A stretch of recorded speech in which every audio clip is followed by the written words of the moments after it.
Good morning. Welcome to the German Council on Foreign Relations, DGAP, and welcome to today's morning briefing. My name is Milan Nič. I'm Senior Fellow for Central and Eastern Europe and Western Balkans.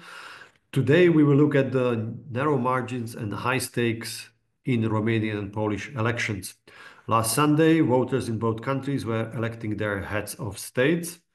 In the final round, Romanians elected Nicusor Dan, Liberal mayor of Bucharest, while Polish voters in the first round sent Rafał Trzaskowski, Liberal mayor of Warsaw, and Karol Nawrocki, the far-right candidate, into the decisive runoff on June the 1st. Together with our guests, we will discuss the implications of these electoral outcomes, not only for Romania and Poland, which are, by the way, the two largest EU and NATO members to the east of Germany. So the implications of these electoral outcomes for European politics, including for the new government of Friedrich Merz. We will also examine what these results might mean for American MAGA network of allies in Europe.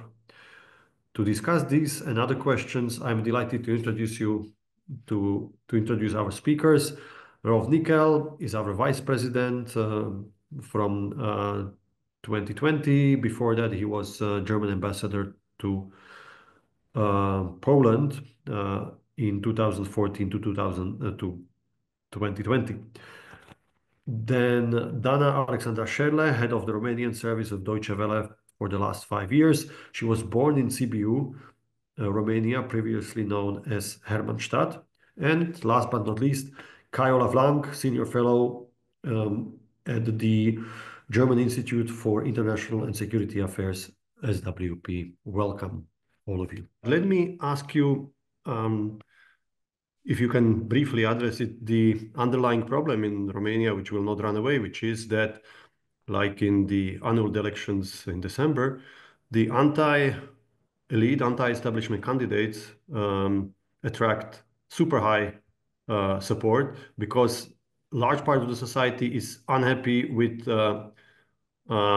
where the political elite or how the political elite is leading Romania, and with maybe developments of the last decade, if not the last 30 years. And this will also haunt the new president.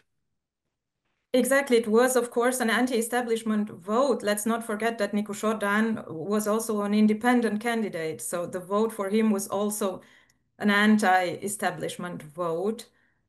And of course, this specter of the far right, this specter of extremism will not go away, especially because the supporters of Giorgia Simeon, many of them are very angry. I mean, a lot of disinformation is also circulating now on social media, a lot of conspiracy theories, and Giorgia Simeon himself is fueling conspiracy theories, in fact, and is fueling misinformation because well, he changed his mind really quickly, and it was really odd in a way on the evening of the election. So after the first opinion polls, he claimed to be the winner of the elections. So although the difference also in exit polls was really high and in favor of Nicusor Dan, then during the night, when it was all very clear after all the votes had been counted, he said that, okay, he would recognize the victory of Nicusor Dan.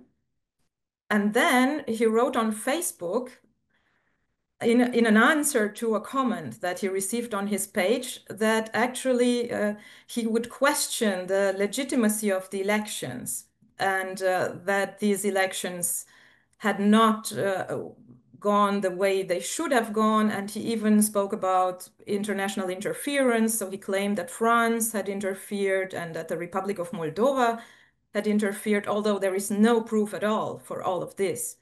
But of course, these claims, I mean, just remember the similar claims were made by Donald Trump in 2020, after he lost the election to Joe Biden, that the elections had been rigged and that people had been sort of robbed of their votes.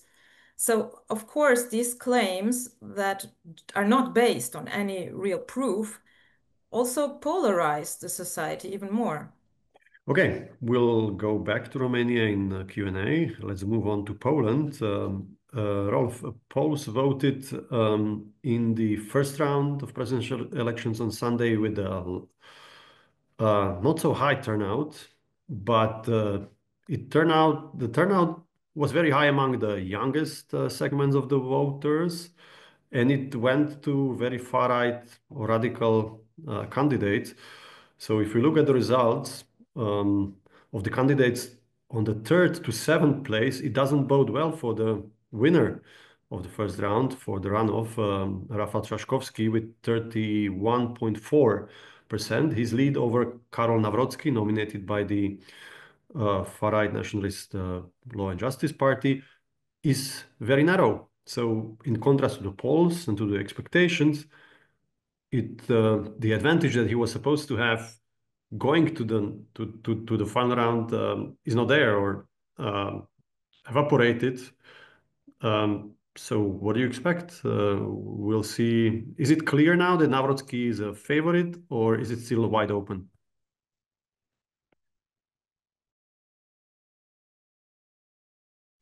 Yeah, thank you very much for having me, first of all. To your question, I think the race is still wide open.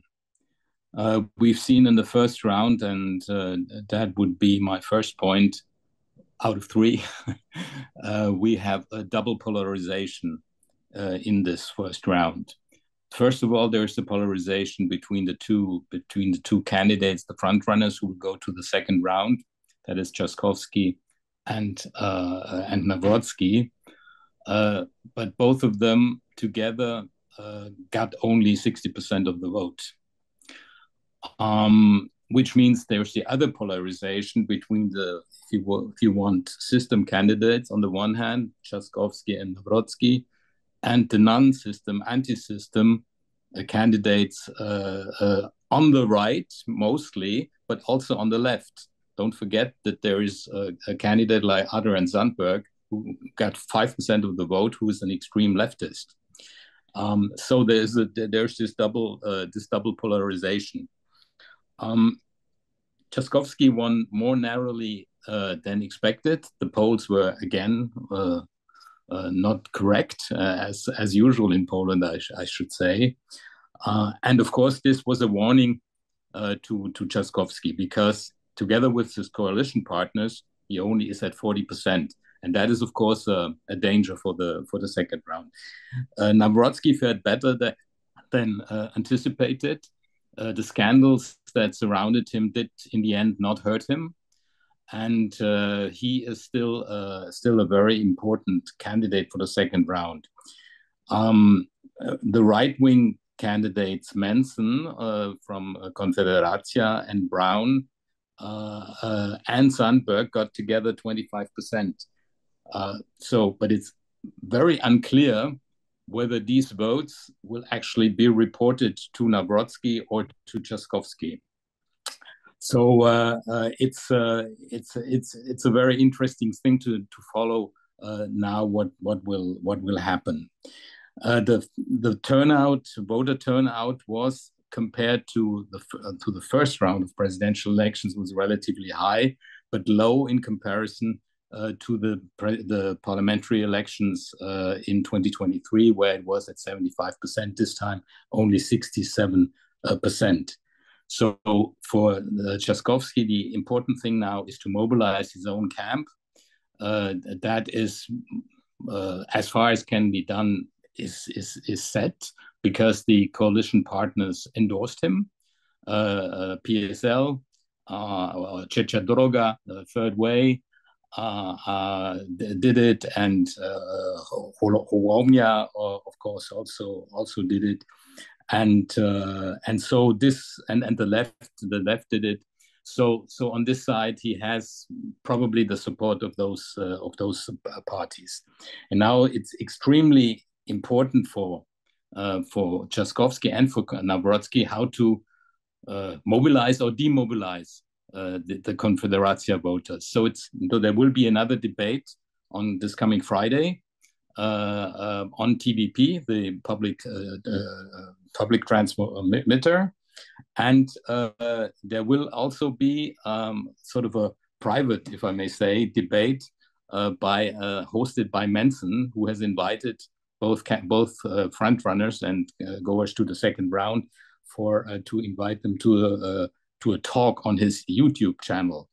And he has prepared a declaration. Nawrocki has decided to sign it already. Even the content is not known. Trzaskowski is a little bit more circumspect about this. So this will be interesting to see whether Trzaskowski can demobilize those candidates so that they stay home. And for Nawrocki, of course, he needs to mobilize it. So what does it mean for Poland? It's a high-stake election, no question. Poland is a parliamentary democracy, first of all, and the president does not have that many powers, but can be a veto player, like Duda has been for the last 2 years in any case, where he did not sign important legislation, or transferred it to the Constitutional Court, which is staffed by peace loyalists. Nevertheless, this election is very important for a domestic point of view, because it's about Tusk's campaign promises. Can he deliver on them, or can he not? And in the past, he has not been able to repair the damage done by peace to the rule of law, and of course for abortion or gay rights, for example. And should Nawrocki win, this will have huge repercussions on the political scene in Poland. I think the government may even fall. Tusk has already announced a government reshuffle in June, because he will be then accused by the public of not delivering on his promises that he has given before. So his government majority may fall apart. We'll see if that would be the worst case scenario. Of course, it's also very important for Europe and the rule of law issue as a basis for EU membership. Come to my third point, which is the importance of the results for Germany should not be overestimated. There's a lot of overlap between PO and peace on a number of issues. There's a very hard line on migration, even reinforced just recently by Tusk in some of his statements. There's a criticism of the European Green Deal, and there are on both sides. And there's also a strong transatlantic investment in strong transatlantic relations. Also on nuclear energy and support for Ukraine, even though there are some limits there. So if Nawrocki wins, it will not change much with respect to Germany. We'll see the continuation of what we've seen in the past. If Trzaskowski wins, the climate will improve, no question, but there remain a number of very divisive points in the relationship. Migration, border controls between Poland and Germany, first of all, security, how to spend the European money on defense, and the role of the debt brake on the European level, the future of energy, and possibly also the future of nuclear deterrence in Europe.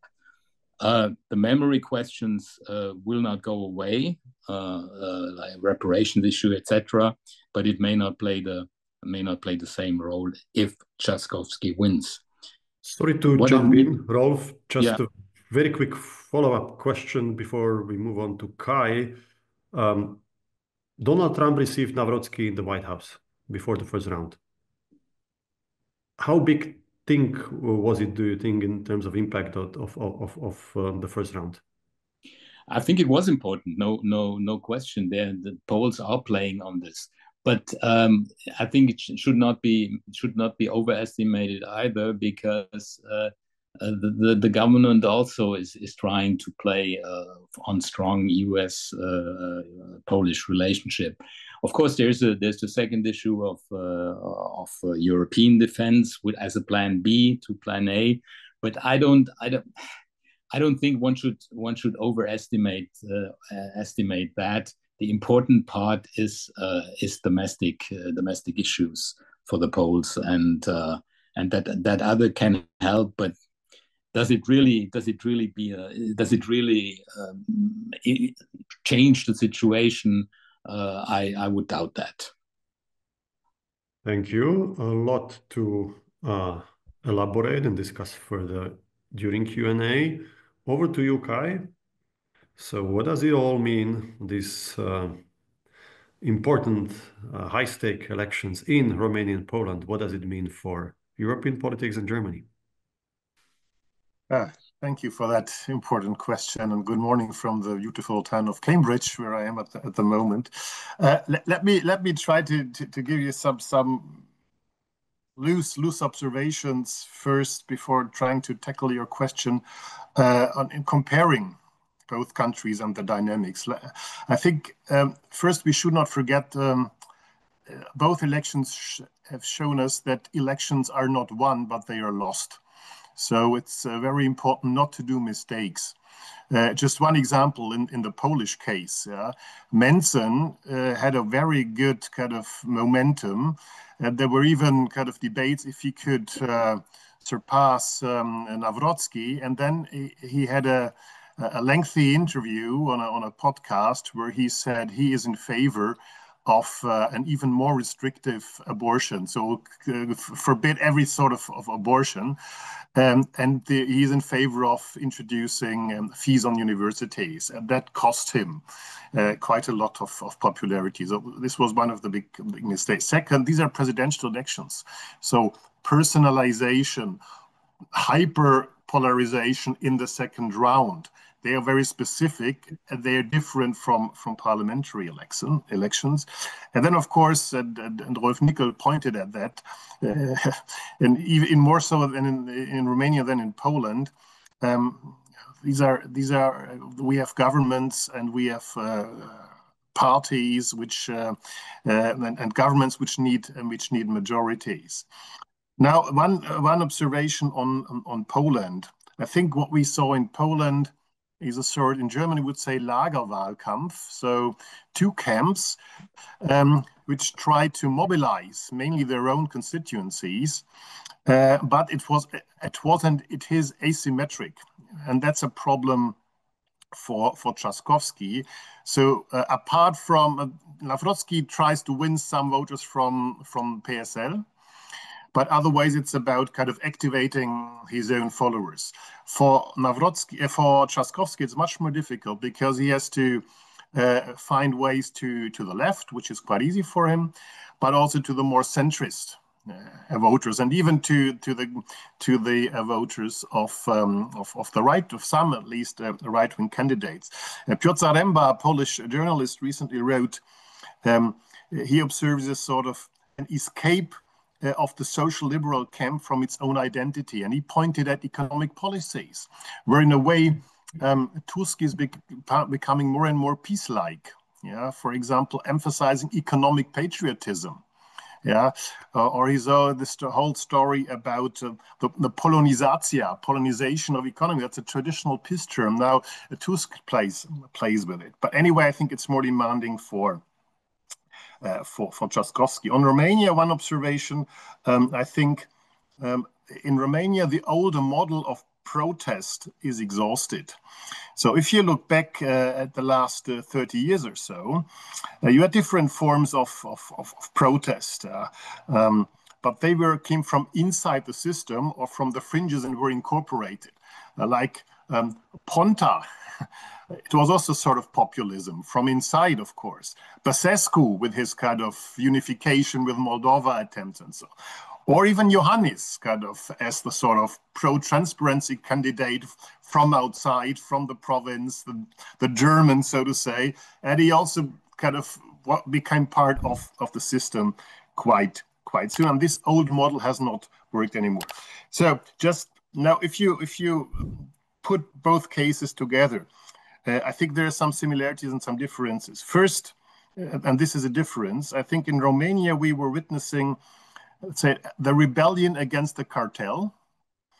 And of course, as Rolf Nikel said, in Poland you also have this kind of challenging of poppies. Yeah, so from the left, from the right.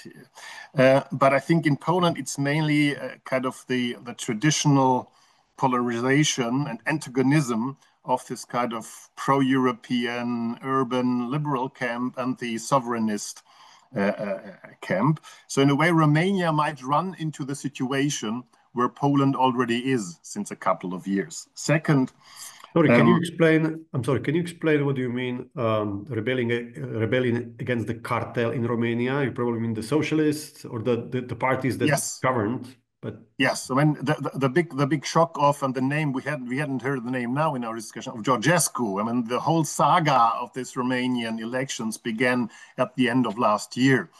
And Georgescu's success, though, this kind of ultra-nationalist, anti-Ukrainian, illiberal candidate, I think it was not a result of Russian intervention. And of course, probably external sources did what they tried to take advantage of him. But the TikTok candidate could only be successful because there was grievance against a sort of a modus operandi of the parties which were running the country. Nominally, they were center left, center right, or whatever, or even the Hungarian party was part of this arrangement. Second, I would say it in both cases, but in a different way. It's very much about the state, the role of the state. In Romania, it's anti-corruption, transparency issues, governance. In Poland, I think the role of the state is much more about the social economic issues, what I mentioned, this Polonizacja, so Tusk becoming more and more peace-like, CPK, this huge kind of infrastructural project, a new airport and everything which is connected to it. That's something what Tusk wants to continue. And finally, I mean, Poland has political parties.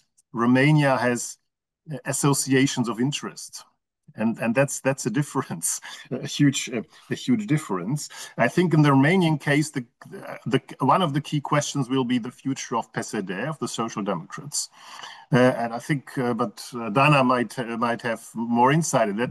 There are some strong kind of undercurrents, local factions of the barons, which might have to look for sort of cooperation or arrangement, at least with the nationalists, because that's also part of the traditionalist rural electorate of PSD. And on the other hand, you have more pragmatic tendency in the party. So at the very last thing, on this MAGA, I would also be very cautious. I think this MAGA support, the nationalist, international, and so on, was of rather modest implications. In Poland, I mean, there was this opinion poll that only 30% of Poles have a positive assessment of our relations with the United States. It was in April. 2 years ago, it was 80%. So good relations with MAGA and Trump can help to activate kind of the right, the nationalist camp, but it is, even for the huge part of the centrist voters in Poland, it can also be a handicap. Let's see, there is going to be a CPEC meeting in Rzeszów, a couple of days before the second round. And I think piecework to get J.D. Vance. And now I read that, how is she called? Noemi, the Minister of Homeland Security, is supposed to come, who is rather a no-name, I think, in Poland. But I think this will not be the decisive element. Thank you.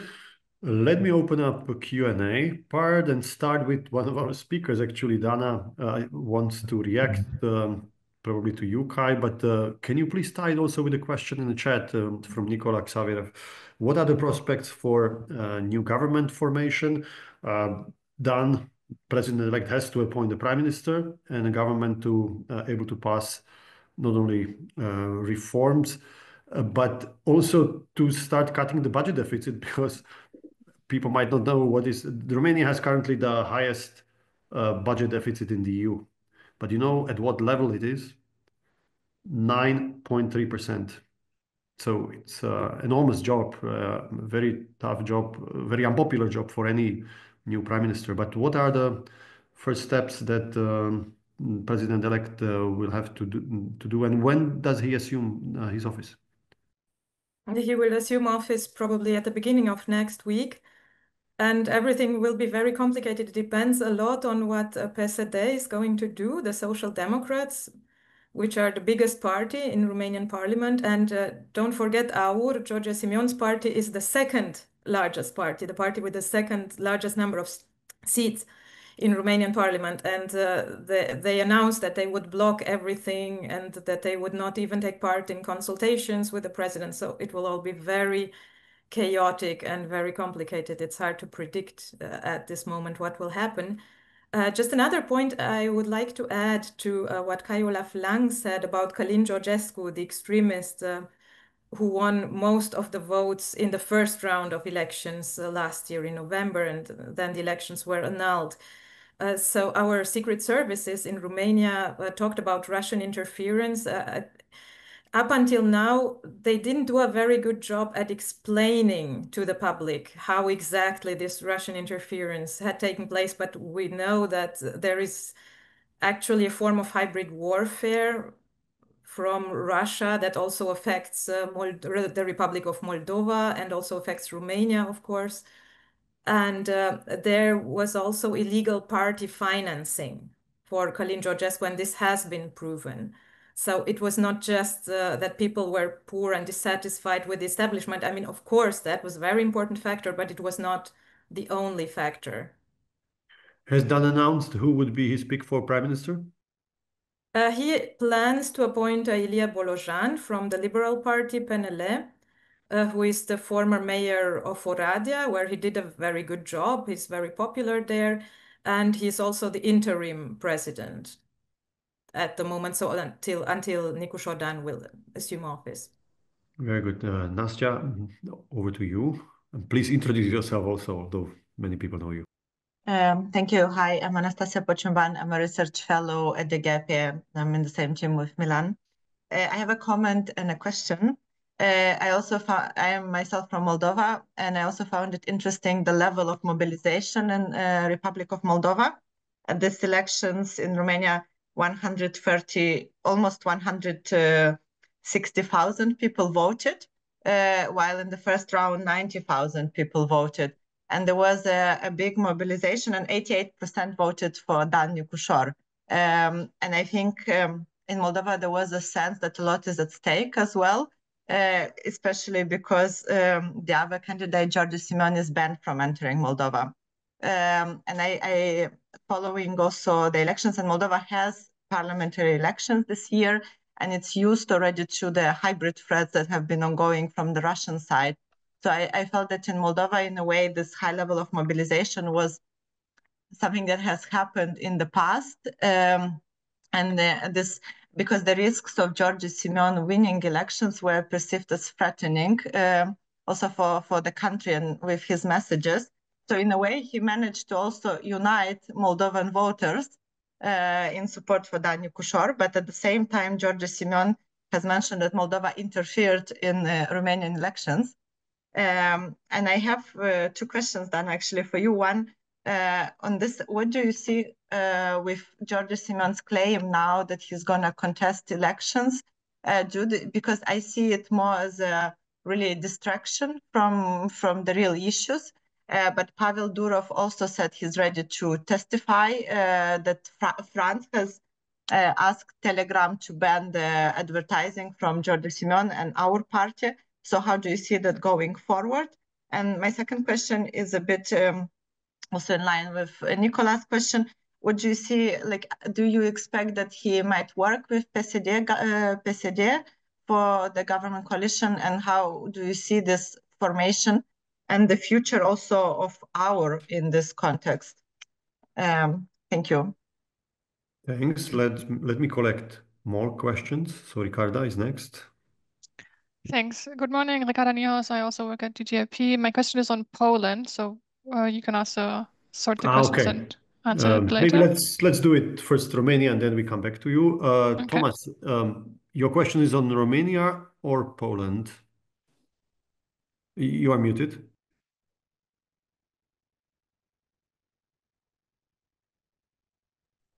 You're still muted. So I'm sorry, I forgot to unmute. My question is on Poland along the lines of coalition All of the right. willing in So Ukraine. please hold on. We'll Sure. get back to it. Sure. Over to you, Dana. Simeon's dispute and PSD. And Yes, also, so- if you can, I'm sorry, if you can also address the question in the chat from Bettina Marx, Hungarian vote, ethnic Hungarian vote in Romania, and what could it mean for Viktor Orban as he faces his own parliament elections next year? Yes, that's a very interesting question. Also, I will start first with Anastasia's question on George Simeon. So I think he doesn't actually expect to gain anything on the judiciary level because the Constitutional Court is not going to annul the elections. There is no proof, there are no reasons for annulling them. So I think this whole course of action is not only for distraction, but also for mobilizing his more radicalized voters and to sort of keep them on their toes and to show them that it's still worth fighting for their cause and that they have assumedly, allegedly had been robbed of something and that they should protest, they should take to the streets. So yes, I think this is just about tactics, but objectively, he's not going to gain anything. Nothing is going to change because of this.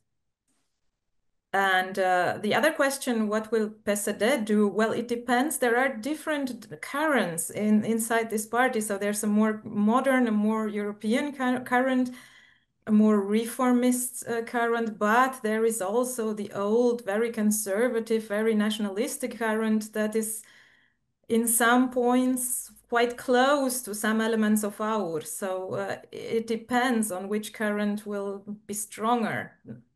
It's very hard to say now. May I bring Kai, Olaf, to address maybe the question of ethnic Hungarians? And we should explain that what Prime Minister of Hungary, Viktor Orban, did after the first round when it seemed inevitable that George Simeon is going to win the elections. And George Simeon is a proponent of Greater Romania and quite anti-Hungarian candidate. Viktor Orban surprisingly supported him indirectly in one speech, sort of saying that he supports sovereignist candidate, he can work with him, which started a huge backlash from the party of ethnic Hungarians in Romania, and maybe even helped indirectly to mobilize them. Yeah, if you look at the results in districts like Harghita or Covasna, Nicusor Dan had the best results. I think it was more than 90% in Harghita, for example. In a way, with some exaggeration, you might say this was also a vote of illoyalty against Viktor Orban. But we just see that the Hungarian community, including its political representation, UDMR, RMDS, has a high level of autonomy, and for them, kind of the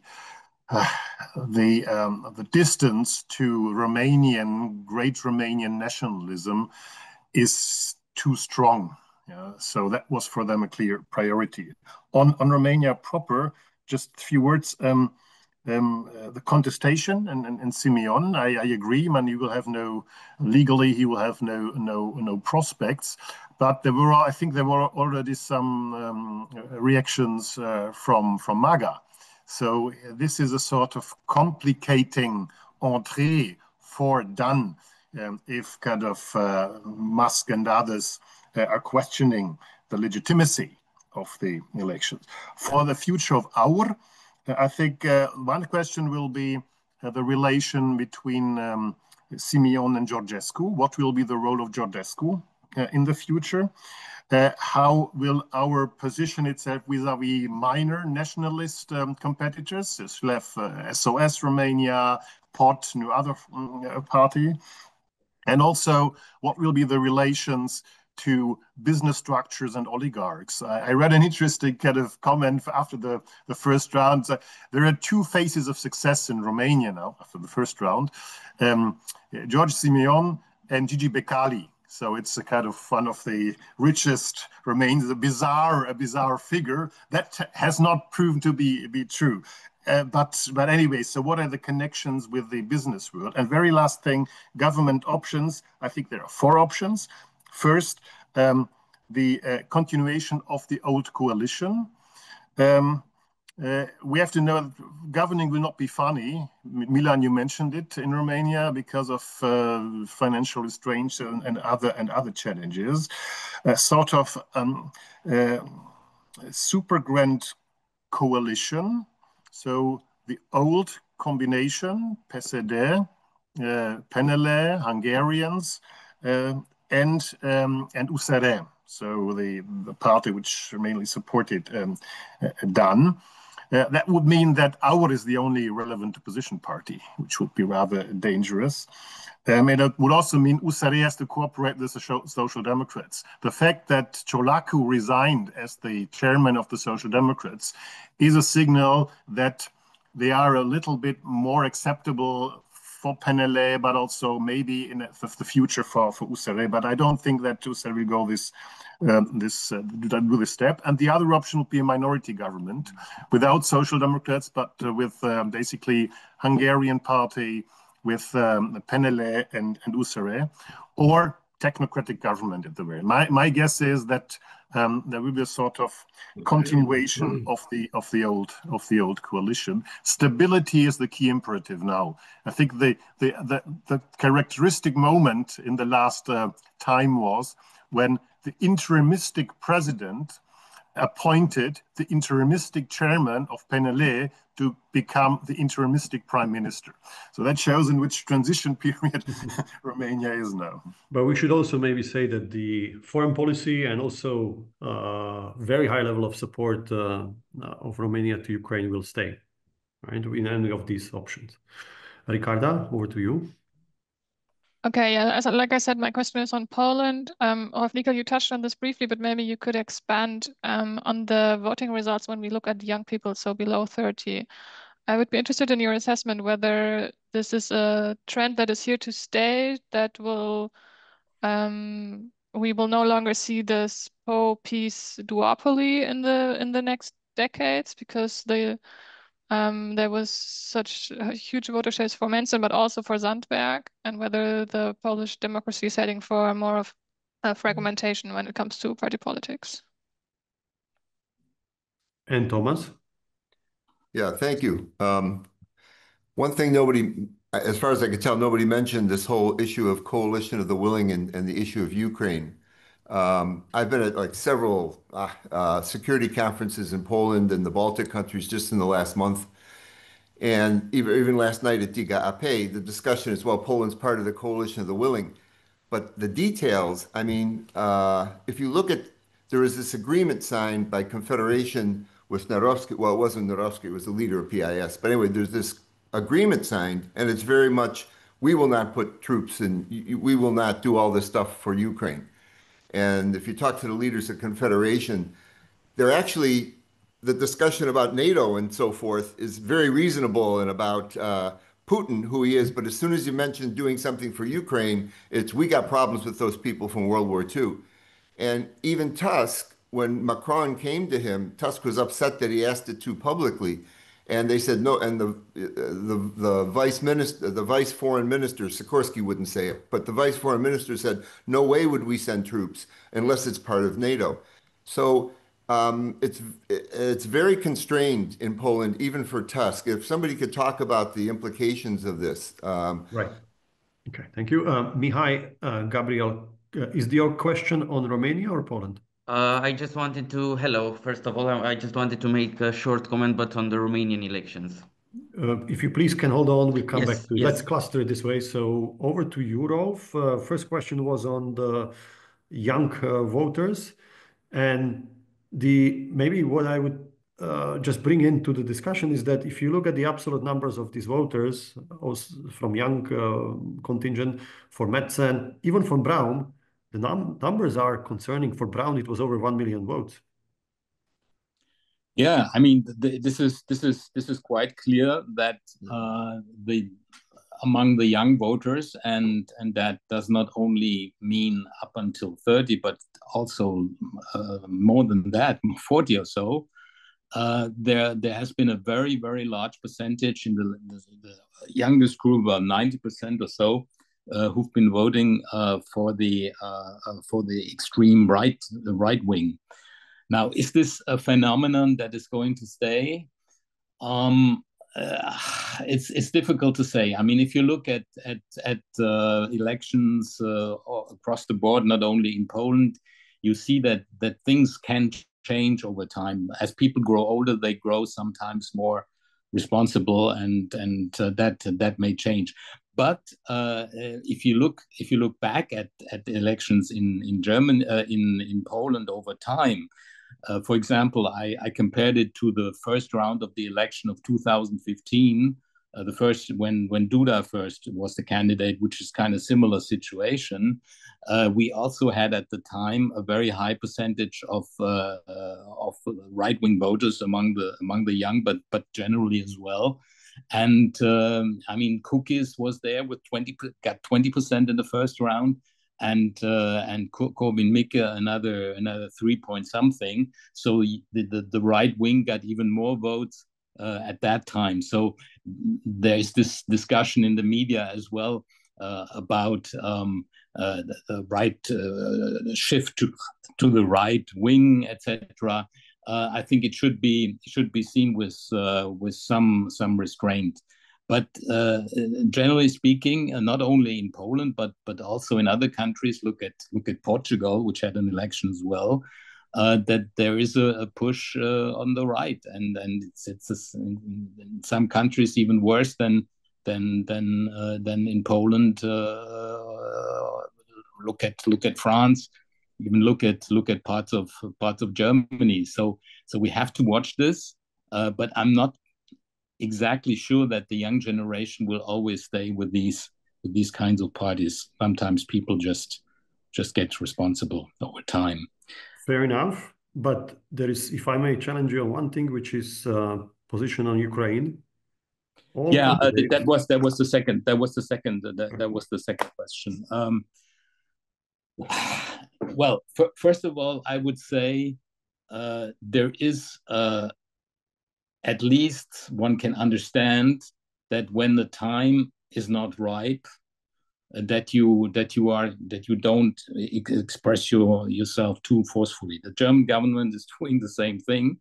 It hasn't completely excluded anything, but it isn't very forthcoming either, because it doesn't know the circumstances under which the coalition of the willing would do something in Poland. There are something that are less controversial, but there are things that are very controversial. Depending, I mean, one could elaborate for hours now on this one. And obviously, there is some reluctance on the part of the Poles with respect to Ukraine. But again, here I wouldn't overestimate it. They're playing a big role as a logistical hub, and that is also very, very important. There are these questions between Poland and Ukraine on the past and the atrocities, etc. But at the end of the day, security is more important than these kinds of issues. So you seem not to be concerned about Karol Nawrocki himself as a candidate, as a historian who is quite anti-Ukrainian. Yeah, okay, but again, as I said, I mean, Poland is a parliamentary democracy, and the president is a veto player. Yes, he can put obstacles into the way, but when it comes to that decision on Poland's participation, he will have something to say. But I don't see that difference so pronounced, and it will really depend on what exactly this coalition of the willing will have to do. I mean, is it supposed to control a ceasefire? Is it a reassurance force? Whatever. The debate is still wide open on this in many countries, by the way. Okay, Mihai, I owe you to an invitation to ask your question. And we have only 5 minutes left for now, so please be very concise, and then Samantha will go to you. I just want to make a short comment. I graduated University of Bucharest as bachelor and master studies, so I am a Romanian, and I just wanted to make a short comment. It is interesting the chronology during the election night, because at first George Simeon recognized his defeat in the elections, and after Maria Zaharova said that there is something strange Maria within the Zakharova, Romanian. meaning the spokeswoman of the Yes. Russian foreign ministry. Yes, she said that there is something strange during the election. Then George Simeon contesting the result. The second comment I want to make is that George Simeon stated that he is running on behalf of another candidate named Nickel Georgescu, which is a comical situation in itself, because Călin Georgescu is a candidate who promotes the far right in Romania, is under investigation in several criminal cases, and serves as this strong link between the Russian Federation and Romania. And George Simeon was described by Călin Georgescu as being his protege, something that never happened before in Romania. Never before has a candidate run in the shadow of another candidate or on behalf of another candidate. Thank you. That's what I wanted to say. Great, thanks. Samantha, can you hear us? Can you pose your question from the chat over video now? If not, I will try to read it.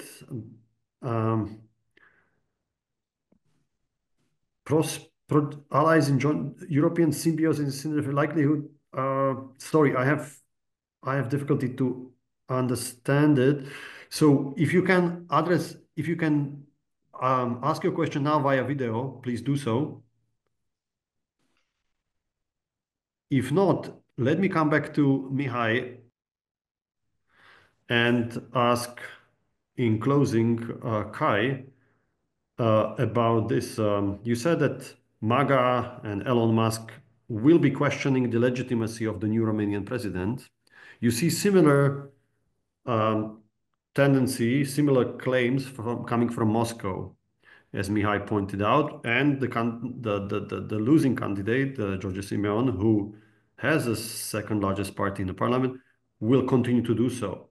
So what are we seeing here in a bigger picture? A certain coordination or just coincidence of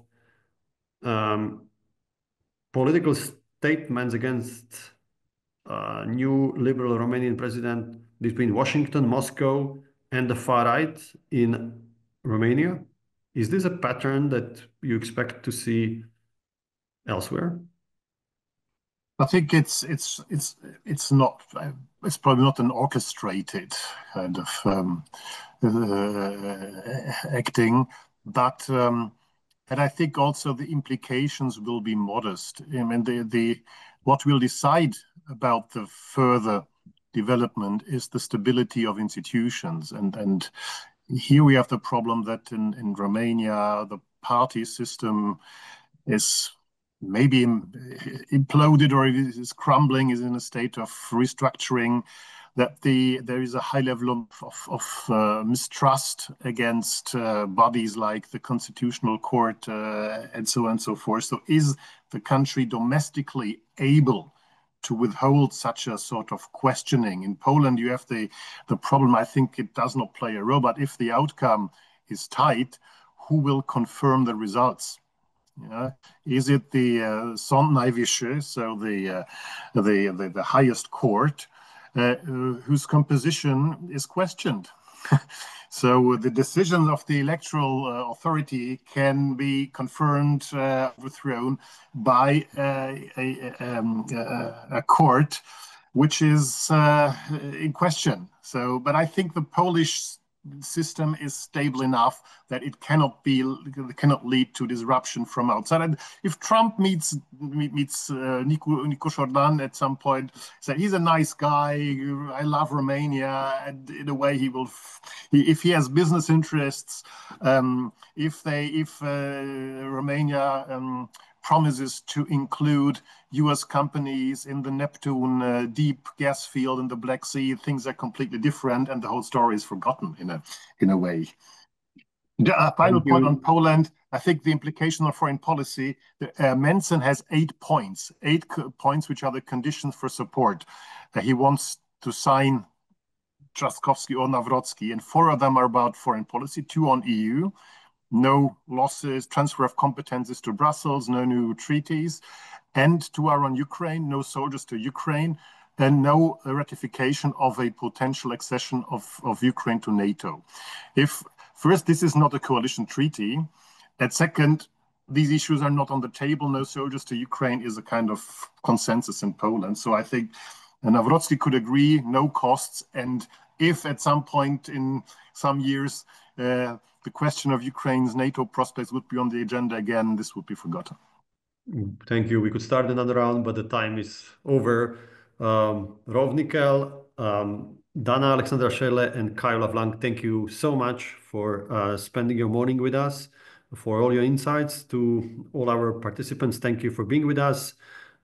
Stay tuned for our next morning briefing editions. Have a good day. Bye-bye.